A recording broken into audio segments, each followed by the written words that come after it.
ನನಗೆ ಇವಿಎಂ ಮೇಲೆ ಇನ್ನೂ ನಂಬಿಕೆ ಇಲ್ಲ. ಒಂದಲ್ಲ ಒಂದು ದಿನ ದೇಶದ ಜನ ರೊಚ್ಚಿಗೇಳುತ್ತಾರೆ.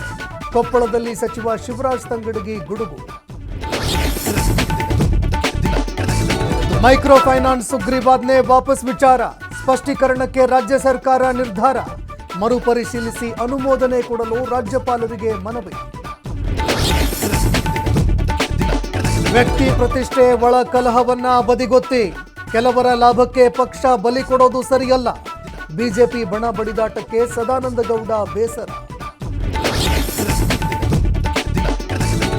ಬೆಲೆ ಏರಿಕೆ ಆದ್ರೆ ಕಾಂಗ್ರೆಸ್ ಮೇಲೆ ಹಾಕ್ತಾರೆ. ದರ ಕಡಿಮೆ ಮಾಡಿದ್ರೆ ಪ್ರಧಾನಿ ಕಾರಣ ಅಂತಾರೆ. ಬಿಜೆಪಿಯವರು ಕಲಾಕಾರರು ಅಂತ ರಾಮಲಿಂಗಾರೆಡ್ಡಿ ಲೇವಡಿ.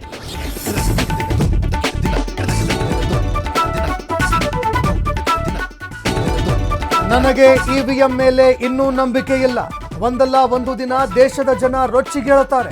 ಕೊಪ್ಪಳದಲ್ಲಿ ಸಚಿವ ಶಿವರಾಜ್ ತಂಗಡಗಿ ಗುಡುಗು.